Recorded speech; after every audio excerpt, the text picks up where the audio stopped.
Welcome to the tier list, 2021 tier list. So it looks like we're gonna be doing this every single year.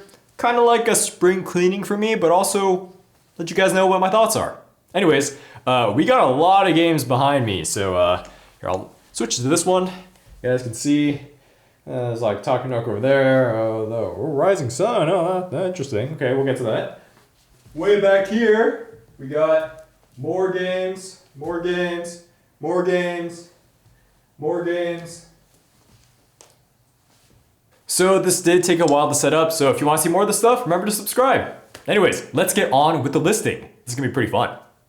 Oh, and before we start, these are just my personal opinions. So not a recommendation score, just how I personally feel about the game. So if I rate something low, that doesn't mean it's a bad game, it just means that I personally don't have fun with the game. So let's start the tier list 2021 Dining Room Table Edition. First and foremost, let's get that off the table. Let's start with something a little more grand. Let's go with TI4. Okay, actually, let's just do this whole stack. First up, Brass Birmingham. Now, this one is pretty crazy good. Like, really, really crazy good. I just got it recently, so I can't really say too much on 3 or 4 players because I've only played it with 2. So this would almost be S. Almost. But I haven't quite played it with all the player counts, so I don't know. This is going to be an A. A strong A for now. Go. Okay, that looks good for now. Probably have to adjust that. Okay, the next one.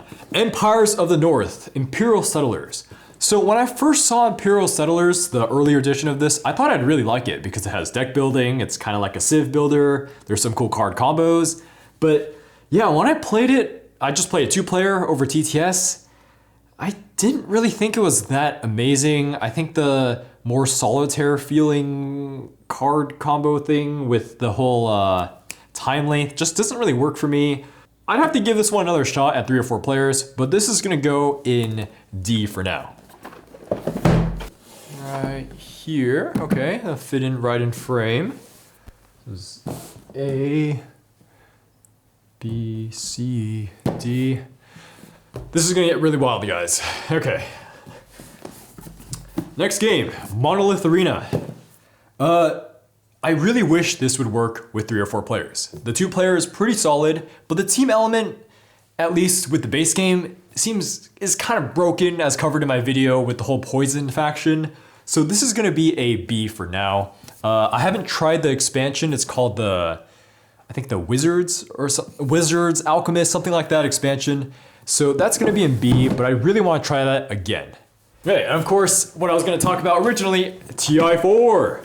Now, I've done a lot of thinking about this because it's been hovering somewhere in my top 5 for a really long time. With recent events and some thinking, this is gonna be an S. It does run long. Yes, it almost never runs as short as 4 or 5 hours, but man, is it a good time. And I think earlier it was only a borderline S because we played it a lot, and something as long as this, I'd probably not want to play more than twice a year just because it's so long and I have other games I need to do.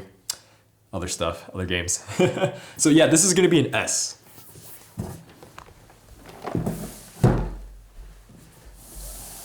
Put that there. Let's see how that looks. Okay, we'll have to do some changing with this. This is a higher table. We'll make it work, don't worry. Haha, okay. So we have Jaws of the Lion and Gloomhaven base game. Okay, so this is definitely where the whole, this is my personal opinion, comes in because I don't really have that great of a time with these. Okay, first of all, co-op games have kind of run their course with me. I'm not really too inclined to play them unless there's some sort of heavily story-driven game like Detective. Also, each scenario tends to run a lot longer than I would like. 30 minutes per player at a minimum with 4 people, which we always play with, is gonna be at least 2 hours per scenario. And at that point, why wouldn't I just play another 2-hour game like Brass Birmingham? So these are going to be ranked in about the same way because I've played a good amount of both. We finished the Jaws of the Lion campaign, and it was cool at first. I can't really speak of the campaign on this, but this campaign was cool at first, and then I don't know, it's just like the scenarios got way too long. We took the worst route. I don't know if that video is up yet. I'll put it there if it is. Yeah, this game has kind of just soured for me over time. Yeah, I don't have any inclination to play this again because we beat the scenario, but I'm not going to rate it too differently than this because it's the same mechanically. So I'm gonna put this both in C. I'm gonna put it in C. That's a whole new area here.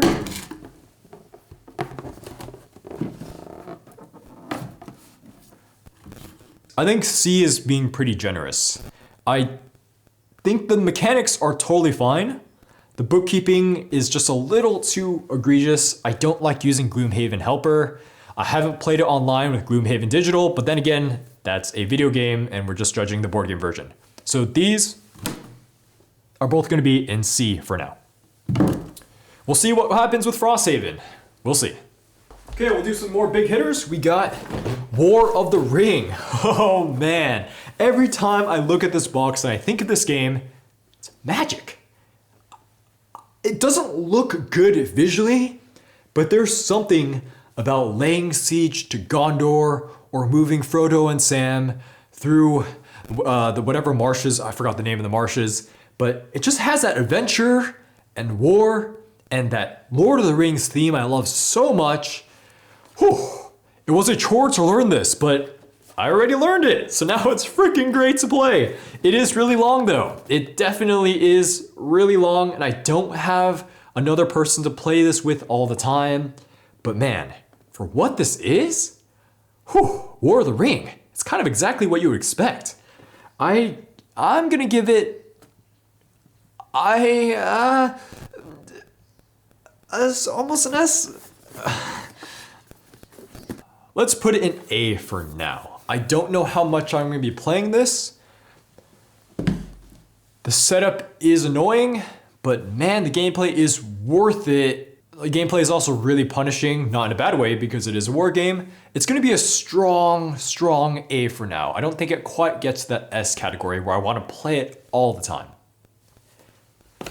Okay, next we have here is Crypt.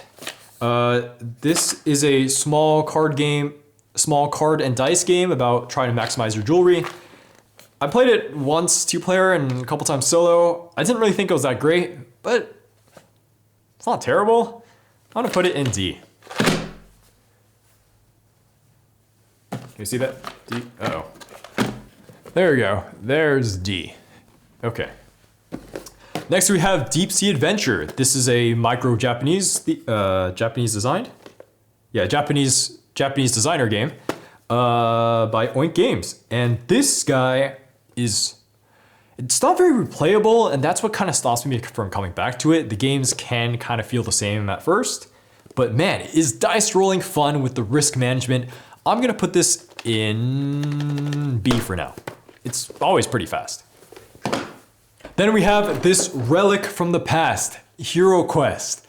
Man, this game is nostalgic to the extreme for me. Are the mechanics good? No.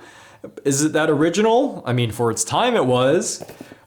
I don't know if I'd play this ever again unless it's with some really, really interested person who likes their high fantasy, oh, barbarian, I'm swinging my sword sort of gameplay. So I'm gonna put this in D for now. All right, there we go, D. We're gonna have to start stacking soon. That will be when this gets crazy. The Castles of Burgundy.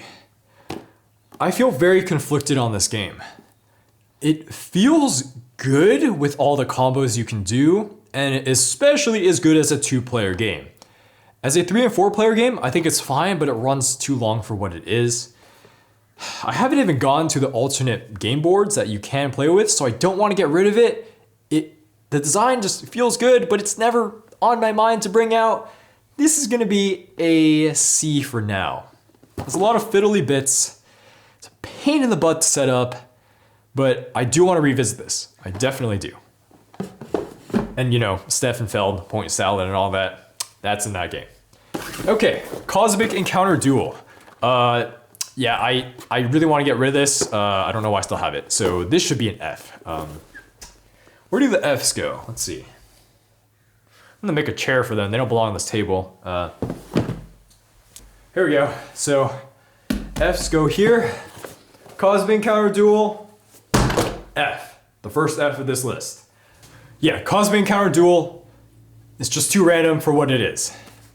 It has a lot of alien powers, which is cool for replayability, but I personally just don't want to ever play it again. Okay, let's go into these big box games. We got Root right here with the Underworld expansion. Now, this one is not really my game. It's actually Daniel's. But I still bring it up because it's a popular game. I thought I liked asymmetry in games. And I do like asymmetry in games, but not quite this crazy. Root's asymmetry is a little too off the walls for me. I find it not that engaging because it's hard for me to keep track of what everyone's doing. And there's a vagabond running around and, oh gosh, I've also been soured by not having the greatest learning experience. Again, this is not my game, so I haven't even read the rulebook. So this is gonna go in D for me. I just don't find this game fun, but I have a lot of respect for it. I have a lot of respect for the design. It seems pretty well balanced, even for a vagabond running around, which is very impressive. Again, kind of like Gloomhaven, I like it in terms of design, I just don't find it fun, therefore it's low on my list. It's gonna go in D. Now we have another one with asymmetry, Star Wars Rebellion. Now this is two-player asymmetry, which works pretty well here because there's only one other asymmetric thing to keep track of, and you're not doing entirely different things. Both players in this game are still playing missions from their hands. They both have leaders, they both have units on the board. Star Wars Rebellion is really fun for me as the Rebels. I don't like playing as the Imperials. The Imperials, as I said in my video, the Imperials feel like you're getting stung by a wasp over and over again, and you have to find out where the rebel base is exactly, which is the wasp nest, and exterminate it. My friend finds that really fun. I don't find that fun, but therefore, I play the Rebels, he plays the Imperials, we have a good time. So this is gonna go in A because I like Star Wars, but yeah, just remember, I only like playing one side of this. I also want to point out that compared to War of the Ring, this game's highs and lows are really hard to predict because the rebel base can be in so many different locations, you can mind game differently, and the board is not as linear as War of the Rings. So therefore, you might have some games really, really good. You might have other games that end really quickly. Star Wars Rebellion. Cat and mouse game, right? That's just kind of the nature of it. Okay, that's going in A. Okay, let's take care of this chair. Wits and Wagers. I actually find this pretty darn fun. It's a party game where you're just betting on trivia that no one should know. And it runs really fast. I think I'm actually pretty good at it, and that might be raising my score up. I'm gonna put it in C, but I haven't played this for many, many years. Okay, it's going there next to Castles of Burgundy. Okay, now let's get on to the Eric Lang. So first we have Blood Rage.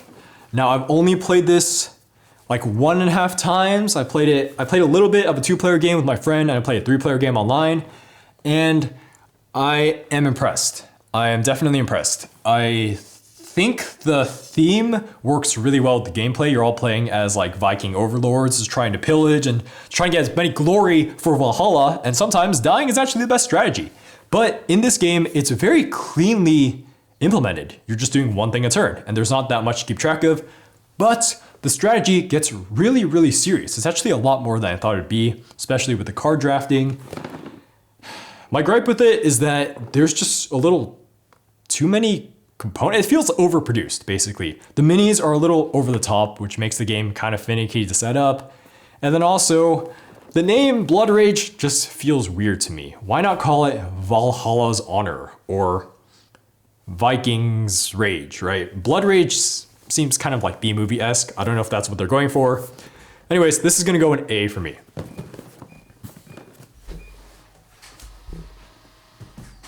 All right, stack it there. Okay, next we have Ink and Gold, Race for Ancient Artifacts. It's a Indiana Jones style game. You just play really stupid, you push your luck. It's fun. I'll put it in B. Never a bad time with this game, but it does get old fairly quickly because it's so simple. This goes in B, stack it on there. All right. Okay, next we have another B, Sango Sha. So this one is kind of like Bang. I mean, it is Bang actually. It's a ripoff of Bang. And some of the imbalance has really got me thinking over these last couple months. And some of the character players are not that fun to play as. And sometimes you get knocked out early, which is really dumb. And the game can take like 15 minutes or it can take like 1.5 hours. But I still like the Three Kingdoms theme, and the gameplay is not half bad with the hidden identities, which I always do like. So this is gonna be B. Okay, Cutthroat Caverns. Trust no one. It's a game about going through a dungeon and you're trying to backstab your friends, but if you backstab them too much, then you end up all losing to the monsters. Really fun balance there. The art needs a revamp. Maybe I need the Anniversary Edition, but I'll never turn down a game of this with the right group. I'm gonna put it in B. TI3, the big bad predecessor to TI4.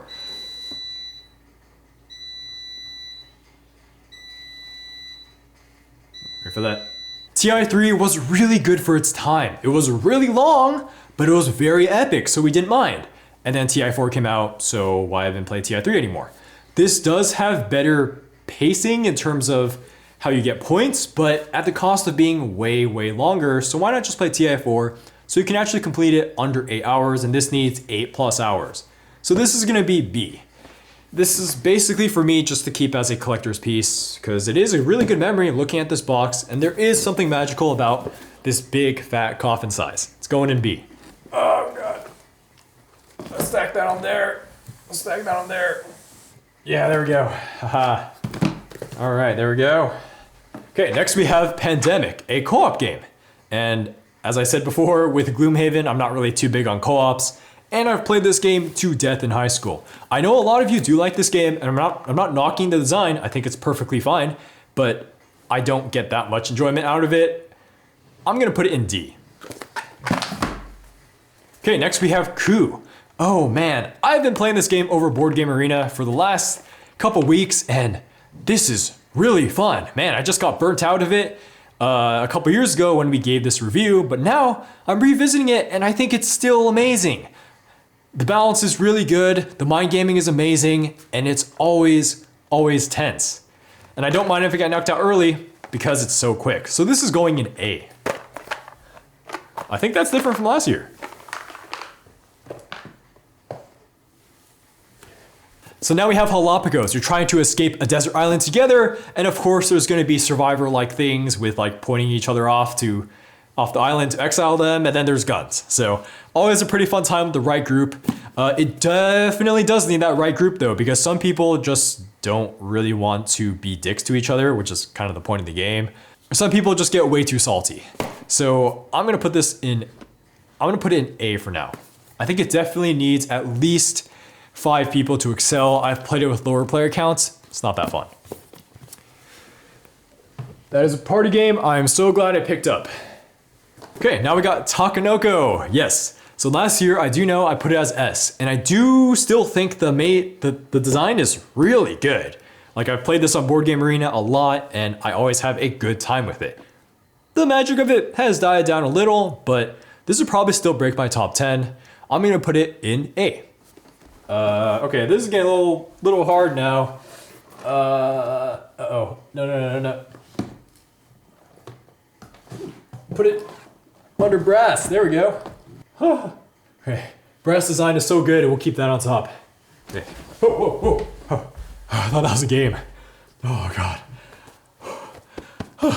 Next, we have Rising Sun by Eric Lang. Now we've got so many requests to review this game, and yes, the review will be coming out more specifically after the pandemic so we can do the cool skits we want for this theme. As for the actual game, I detest this game. I absolutely detest it. I'm not kidding. I like other Eric Lang games, I just cannot stand Rising Sun. I just can't. I don't think the design is terrible, but personally, oh God, I just want it to end. I've played it so many times. I'm like, no more Rising Sun. The battle auctioning is too insane. And the game takes way too long. It's too punishing. I just don't like it. It's an F. It's an F. It's an F. Oh, God. Rising Sun. King of Tokyo, Richard Garfield. I haven't played this in a while, but the design of it still always impresses me. I'm gonna put this in B. I'm not too big on big monsters just each other, but the dice rolling is very satisfying. The game is always interesting because of the power-up cards. I will never really turn down a game of this if you want to just play it at least once. More than once in a sitting? Probably no, but just once in a sitting? Yeah, pretty down. Put it in B. Oh, okay, now we got Descent, Journeys into the Dark. Now, man, am I glad I played this game in high school because it's given me so much good perspective on dungeon crawlers with Gloomhaven being a big game. I don't think I'd ever play this again. I probably will play Gloomhaven again, but the campaign of this was not half bad with the Helper app on the iPad. So this is gonna be a D, but man, am I so glad I played this for the good memories of Brisgrim the Holy or something. There's just like this huge dwarf guy just like using this axe and just one-shotting monsters. Good times. Okay, now we have Splendor. Now, this I think is a classic. It's so short, it's so fast, so easy to explain, and you just want to keep playing because the engine building feels amazing. And I'm really lucky to have one of the first editions with the really, really good feeling gem coins. This is gonna be an A. This is where it starts getting crazy. Yeah, all right. Dominion, Donald X. I just have the first edition, very OG, but this game is so fun. I love deck building. This is just the amount, just the perfect amount of simplicity for me. And the replayability, basically infinite with the expansions. I will be picking up expansions at some point. I know I've been saying that for a long time, but I will get them. I will get them. This is gonna go in A. Oh my goodness. Uh-oh. How about that? Okay, Brass Birmingham, don't fall. Okay, The Resistance, Donna Screech. Yeah, so this is not always that good with some player counts, especially with the higher numbers, but I'm never gonna get rid of this because it shows you how really clean social deduction can be like. And it really does blow away some people that haven't played many board games. This is gonna be a B for me. I'm usually pretty down to play this game. I like my social deduction, what can I say? Okay, Lost Cities. You know, after all this time, I still think this is a fun game. I'm not like eager to play it, but because it feels good and the setup is like that for two people, I don't know if I'll get rid of this. This is gonna be a C. Okay, we got the Blinks game system. This one's a little weird because it's not really a board game, but it has like this tabletop element. Yeah, this is a really cool party trick, I would say. It has some really awesome novel thing with the lighting hexagons, and the games are not half bad. A lot of them are dexterity based. I just don't find a need to play this again. It's kind of like run its course. So yeah, this is going in D. Okay, Detective, Season 1 of Modern Crime board game. This is really fun. I can't play it again because I finished all the scenarios, but man, have I had a good time sleuthing through this with my friends. It doesn't really matter too much if you win, it's just that deduction you do with your friends that feels so engaging. You don't really get that in many games. So this is gonna go in A. I really want him to make a Season 2. Now I've looked at the original Detective, and that seems a little more hardcore and might make it a little too immersive, a little too overwhelming. So I think this streamlined version is the way for me. This is gonna go in A. Okay, let's see if it doesn't fall. All right, good. Firefly, Shiny Dice. To this game, sorry. Firefly, Shiny Dice. To this day, I don't think I've ever played a complete game of this. I just don't know what's going on. The rulebook is like indecipherable. It doesn't feel like Firefly at all in terms of the theme. This is going in F. Maybe we'll do a review on this someday. Hey, The Grifters. This is a card game that is a sci-fi theme. It has the same theme as Coup, which is pretty cool. It just doesn't have anything too engaging for me. Mechanically, it works, but I'm just kind of like tuned out because There's just nothing about it that really caught my attention. So this is gonna go in D. So, you've been eaten. Yeah, this one is, we have a prototype copy, but I figured I'd talk about it because it is a pretty well-known game. It doesn't have this action feel that I thought it would in terms of going through a monster. This is gonna be a D for me. I just don't have any inclination to play this again, but I don't hate it. It's a D. Now we have Cards Against Humanity, my favorite prop evolve for all the stereotype videos. Who knows, maybe a couple years something will come and replace it and I'll be okay with that. So this will be an F. Okay, Pictomania. Now this is by Vlada Chvalta, but it's not very well known because I think it has some pretty glaring flaws in how points are scored. And with a normal game group trying to maximize winning, yeah, this is gonna fall apart. But I've played it with some groups and it's a pretty good time because I suck at drawing, but you don't have to be a good drawer to win at the game. Yeah, so this is going in C. I've had some really good memories with this. It's not gonna work most of the time, but I'm keeping it on hand for the times it does work with that one friend group. Going on C. Okay, next we have this one, Tigris and Euphrates. Now, this is another one that I've had to do a lot of rethinking about because I played it once 2-player the other day and I thought it wasn't as fun as I remembered it being. And this could be because it was the other guy's first time playing. It could be because I'm a little rusty with the rules and also a little rusty on the strategy. I just have so much respect for the design. I don't know if it'll be in my top 10 this year. We'll see. This is going in A for now. Oh God, oh no, okay. Ooh, okay, now we have this one. Ian Brody's Quartermaster General, World War II. Now, despite the name, Quartermaster General, and the kind of intimidating cover, this is actually a pretty casual feeling game. You could take it more seriously if you want to, but because there's a heavy team element, and because the cards are very simple, it's probably best to play it more casually. It's just a little too simple for my taste overall, and is hard to pace World War II well because there's always going to be some slow turns for some factions as they get surrounded by the enemies. For example, when Germany gets surrounded by England and Russia, they don't have much to do and they need Italy to bail them out. So then your decision space is a little limited. But for what this game is, man, I think it's good. I personally think it is slightly too simple for my taste. This is going to go in B. Oh, God. Okay, this is... Oh, no.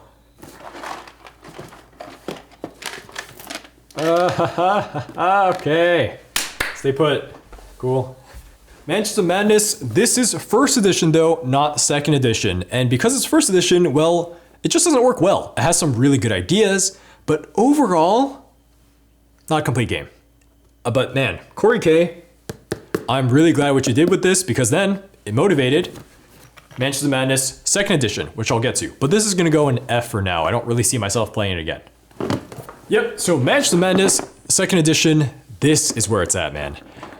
Man, such good memories. I've played through all the scenarios, so it's time for expansions or some DLC. But this game has given me so many fun memories, and it's one of those games I just turn to if I want to talk about board gaming to my friends who are not really too familiar with board games. I say, hey, what about this game where we go through a haunted house together? Some of us can turn insane, and then some of us can wield cool weapons and cast spells, and it's all helped out with an app. So you don't have to worry about components or bookkeeping too much. And they're like, whoa, pretty cool. Anyways, yeah, this is gonna go in A.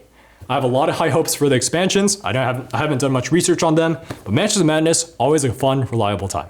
Okay, I'm gonna put this here, right behind TI4. It's gonna be part of the A's. Chinatown. This is a pure trading game. And the thing about pure trading games is that they don't really have enough to keep me engaged. But because this design is so clean and motivates a lot of trading, I like to show it to people and see how they react. Like, oh man, I wonder how they would do if they were put into a pure trading environment. I played this with my family and my uncles and aunts, and they really like it.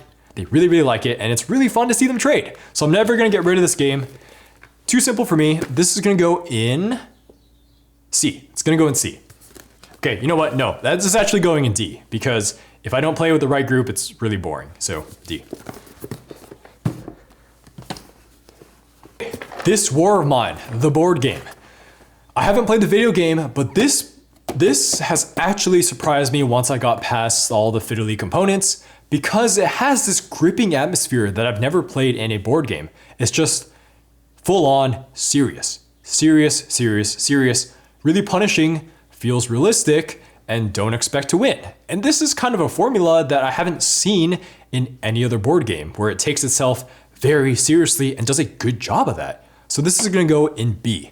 I really want to play this game again and just kind of play around in that depressing sandbox that has this spiritual difference. It just has something else that other games don't have. Gonna go in B.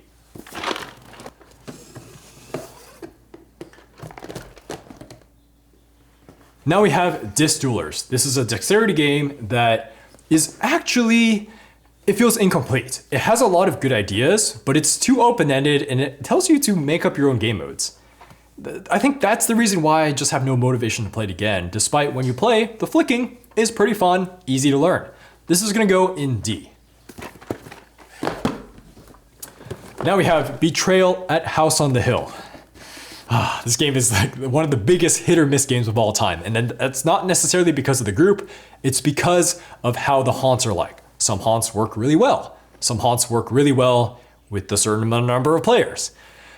So because of its ups and downs, I can't rate it too high, but I also can't rate it too low. So this is gonna go in, it's gonna go in B for me just because it's so simple to get going. And I like haunted houses. It's a fun idea. Oh God. I don't know, guys. Okay, this is gonna go right here on the B area. Betrayal over here. And now we have a Sheriff of Nottingham. This is fun. This has made an amazing first impression to me. Just doesn't have enough going on to keep me engaged, but again, it's one of those litmus test games I like to bring out with new people. This is gonna go in C for me. Okay, now we have How to Rob a Bank. Very, very underrated programming game. The asymmetry with the police versus the robbers is really well done. I like to play this again. The cover just doesn't look good, and that's probably why it's so underrated. But this was a good pickup by Daniel. Good job, Daniel. I think this was like $2 or something. That's why we bought it. Good buy, good find, good play. This is gonna go in, let's put it in B for me. Once Upon a Time. Not really much of a game because you're just telling a story together and you don't want to empty your hand because that makes the story suck. So you just want to make the best story possible. It's a good time with the right group. I do find it, I do have this weird push and pull in my head when I play this game between listening to other people and coming up with my own story and then also trying to manage my hand. So this is gonna go in C for now, and I've played it a lot, so maybe the cards are getting very redundant. It's gonna go in C. Ted Alschbach, Suburbia. This is a really well implemented city building game. You're just building a city, your income goes up, your population goes up, sometimes your income goes down, you just keep building stuff. The art is not really to my liking, it's a little dry, and also there's not any cool combos to keep me engaged for the next game. Every game kind of starts out the same. Even though you're buying different things, your starting city always starts the same. So this is gonna go in B for me. Oh goodness, please stay. We're almost there. I think I have to move the camera so you guys can see me. Let's do that. Okay, all right, so camera's moved. This is still holding up and let's keep going. So we got Lords of Waterdeep plus the Scoundrels of Seaport expansion.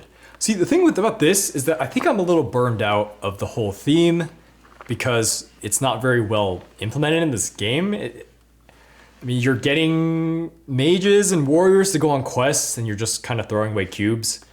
The expansion makes it better, but there's just too many bits for what it is. It feels like it takes too long. Interaction doesn't feel complete for me. I'm gonna put it in D. All right. Okay, Eldritch Horror, and we also have the Forsaken Lore expansion Under the Pyramids. I'm just not gonna bring them out because it's not gonna fit here. So I have gotten a little averse to long games as I get older. Less time to play games, more games to play overall. But this has really captured my imagination in ways other long games don't do. It's only really good at 4 people, but it just has this world building epicness I haven't felt in any other game. Even Mansions of Madness, which is a more mechanically sound game, doesn't have the world feeling scope of this. So this is gonna go in B for now. It might get lower as the years go on, but it just has this special place in my heart that other games haven't gone to that level of epicness with this theme. Let's put it right here next to Betrayal. Oh God, all right, let's hopefully it doesn't fall. Yep, stay. Okay, now we got Last Word.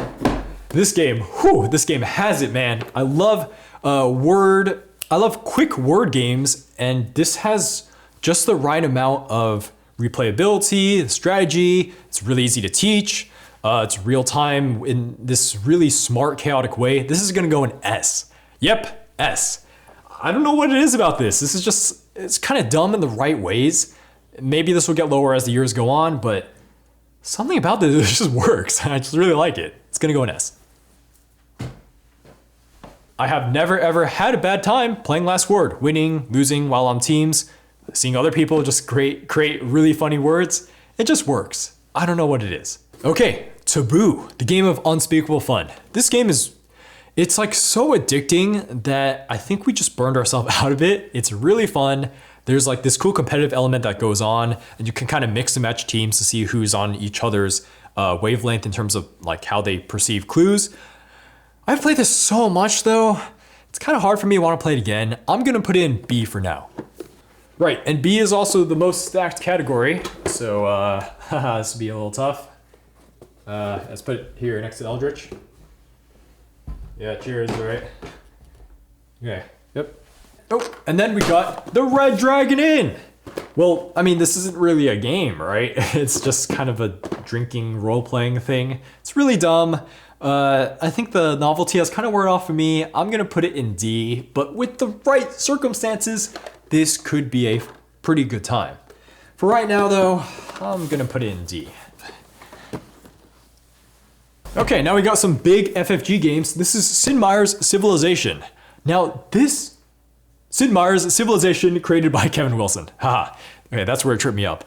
This is, man, the more I think about it, the more I think this design is just really good. Sure, there's a lot of fiddly pieces, but it all works together with the relatively streamlined turns of just doing action with your city, and then fighting, and then researching. I'm so glad I bought this game with the expansions. I got the 2 expansions here to really round out the combat.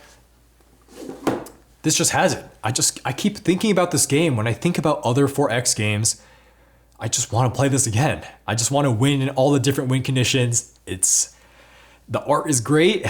There's a lot of strategy. I don't take it too seriously, but the tech, it's so satisfying. And because I don't take it too seriously, when the tech goes off, it's very entertaining, like nuclear weapons, there's teleporting, there's airplanes. Really fun to think about. This is gonna go in S for me. Okay, I don't know if you can even see that actually. Okay, we'll have to do a recap at the end. It's getting a little, my cameras can't zoom out anymore, and it's getting really tight here.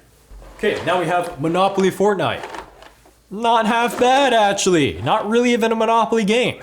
I think this would sell better if it wasn't called Monopoly. Anyways, this is actually, for what it is, really silly, really fun, really fast. I'm gonna put it in C. It's not a terrible time.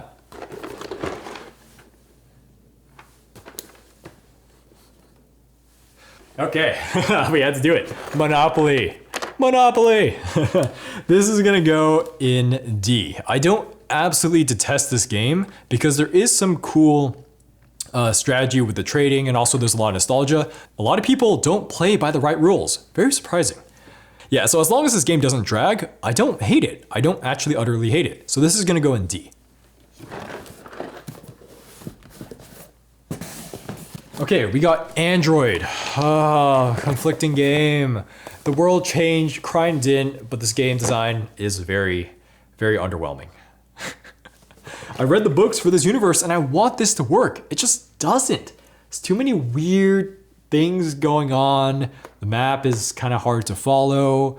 The win conditions don't make sense. I know there's probably not going to be an Android 2.0, but I want there to be.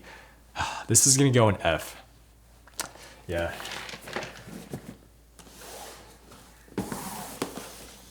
We had to do Monopoly, so we're doing Catan. This is Catan. Yeah, I actually rebought it again for the 7 levels video that you saw me unboxing in that video. And I'm actually pretty glad I bought it because A, it's a good prop, but B, it's just nice to have a copy of Catan on hand because I do have some friends that are not board gamers. And if I show this to them, they're like, oh, that's the Catan game. And I have a pretty good time trading with them and explaining how hexes work and watch how their mind gets blown by building houses and getting more resources.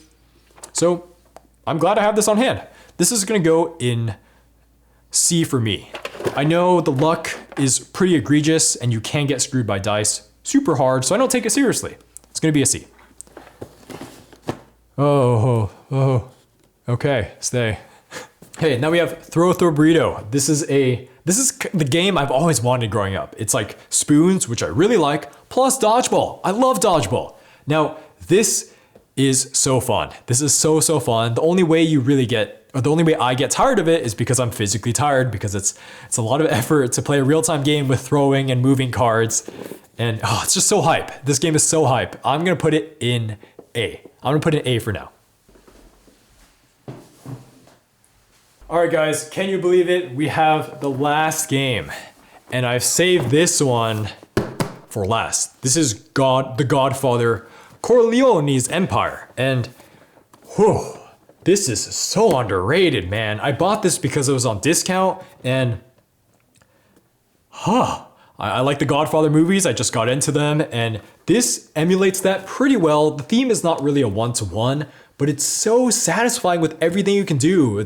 The bootlegging is hilarious. You're doing backroom deals with the booze, and then also you're doing car bombs and drive-bys, and the money is secret, and there's some good negotiation going on later in the game as you try to go through your turf wars with all the different families. It does run pretty long, and that's kind of my gripe with it.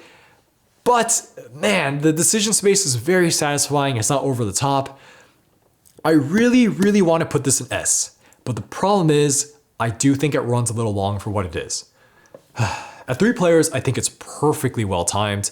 With 5 players, it was way too crazy long. So this is gonna go in A for now. I really want to put it in S. It might be an S when I try it with 4 people because I haven't tried it yet, but this has been a knockout of the park with 3 people, even with 2 people. So we'll see for 4 people.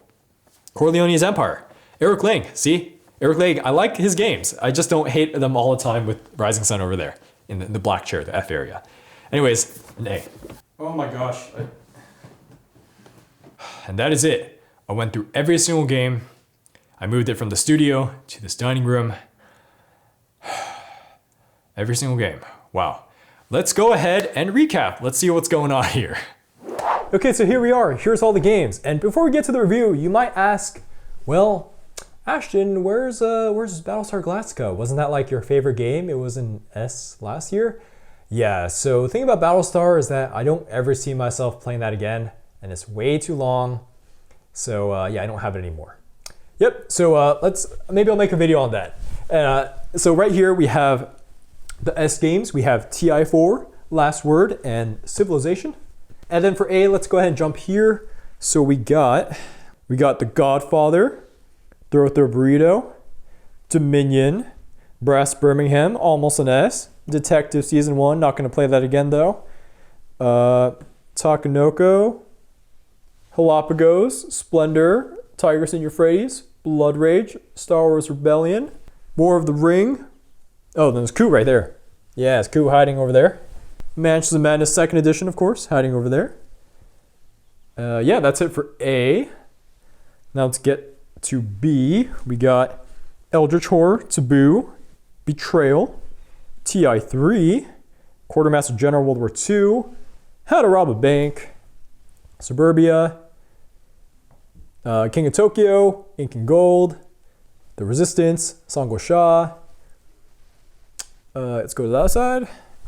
This War of Mine, Deep Sea Adventure, Monolith Arena, Cutthroat Caverns over there. Okay, now we got C, we got Gloomhaven, Lost Cities, Monopoly Fortnite. This is Sheriff of Nottingham, Catan, Pictomania, Wits and Wagers, Castles of Burgundy, and of course Gloomhaven, Jaws of the Lion.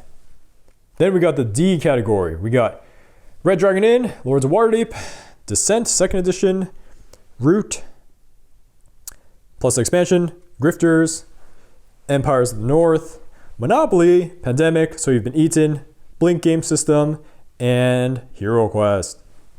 So now we got the F games, and don't worry about that one. That's just an Eldritch expansion. Cards Against Humanity, Firefly, Shiny Dice, Cosmic Encounter Duel, Android, Mansion of Madness 1st Edition, and Rising Sun. Oh, God. So again, these are my personal thoughts. So Gloomhaven and Root, I think they're well designed. I just don't find them fun. Therefore, this is my tier list. That's why they get a lower rating. Anyways, this video is brought to you by our patrons. We got John S., Manuel G., Brian C., Clifford H., Aaron W., Max B., Borwa, Jeremy M., C., Charlie P., Quinton S., Sam S., Travis R., Alvin Y., Vomc K., Ryan D., Jennifer L., Brett M., Matt G., Peter C., Spinner71, Ryan J., Brad G., Tiamo Period, Mark A., Nathan C., James M., and Evan B. And we got 3 Matt Lads of cardboard, we got ZL and Jeff L., and we got 1 Matt Lady of cardboard, we got Amy. So yeah, just let me know which games I have incorrectly tiered because my tastes are gonna be different from yours. Anyways, yeah, I'll see you guys later, and don't forget to subscribe and like the video, and I'll see you guys for more board game content. Bye-bye.